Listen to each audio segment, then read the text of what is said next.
10,323 ইস্যুকে হাতিয়ার করে ধাপে ধাপে এগিয়ে যাচ্ছে বিজেপি। সম্প্রতি 10,323 ইস্যুকে কেন্দ্র করে যাবতীয় রিপোর্ট কেন্দ্রীয় নেতৃত্বের হাতে তুলে দিয়েছে প্রদেশ বিজেপি নেতৃত্বরা। বিষয়টিকে পার্টির সর্বভারতীয় নেতৃত্বরাও বিশেষ গুরুত্ব দিয়ে দেখছেন বলে সূত্রের খবর। প্রদেশ বিজেপি সভাপতি বিপ্লব কুমার দেব জানিয়েছেন, শুধুমাত্র 10,323 ইস্যু নয়, কৃষি স্নাতকদের বঞ্চিত করার বিষয়, রাজ্যের 8 লক্ষ বেকার, 1.5 লক্ষ সরকারি কর্মচারী বঞ্চনা, সর্বশিক্ষায় নিযুক্ত কর্মীদের নানা সমস্যা সহ একাধিক বিষয়ের রিপোর্ট ভারতীয় জনতা পার্টির কেন্দ্রীয় নেতৃত্বের কাছে পৌঁছানো হয়েছে। গোটা বিষয়ের উপর বিজেপি কেন্দ্রীয় নেতৃত্বের পাখির চোখ রয়েছে।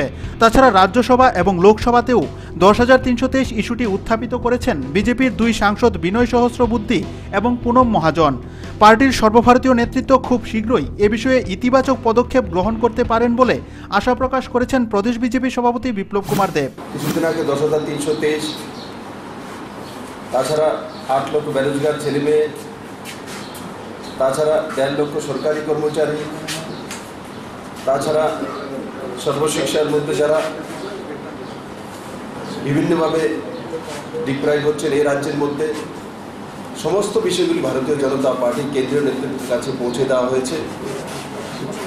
আর কালকে 10,023-এর চাকরির বিষয়ে আমাদের সর্বভারতীয় সহসভাপতি বিনয় সহস্রবুদ্ধেজি রাজ্যসভাতে উঠিয়েছেন ত্রিপুরা রাজ্যে কীভাবে এই রাজ্য সরকারটা ক্রমাগত এই রাজ্যে বেরোজগার ছেলে মেয়েদেরকে এবং সরকারি কর্মচারী বঞ্চনা করে চলছে, তা কালকে রাজ্যসভাতে উঠিয়েছেন এবং লোকসভাতেও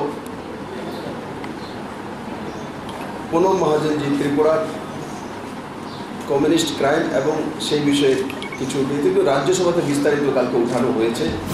তাছাড়া আগামী মাসের 6 তারিখ দুদিনের রাজ্য সফরে আসছেন কেন্দ্রে বিজেপি সরকার গঠনের প্রধান কারিগর তথা দলের সর্বভারতীয় সভাপতি অমিত শাহ। রাজ্য সফরকালে অমিত শাহর কাছে রাজ্যের বিভিন্ন দুর্নীতির রিপোর্ট তুলে ধরা হবে বলে প্রদেশ বিজেপি সূত্রে খবর।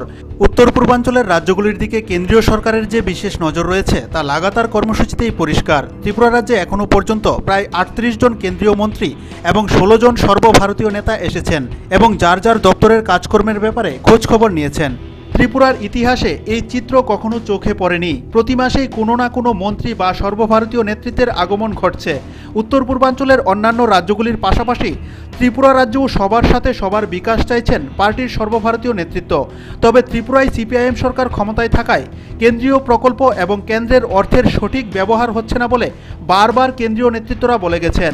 একই সাথে তারা আশ্বাস দিয়ে গেছেন, ভারত সরকার সর্বদা ত্রিপুরার উন্নয়ন, ত্রিপুরাবাসীর উন্নয়নের লক্ষ্যে কাজ করে চলছে।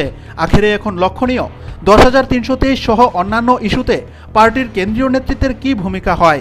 Bureau report, news vanguard.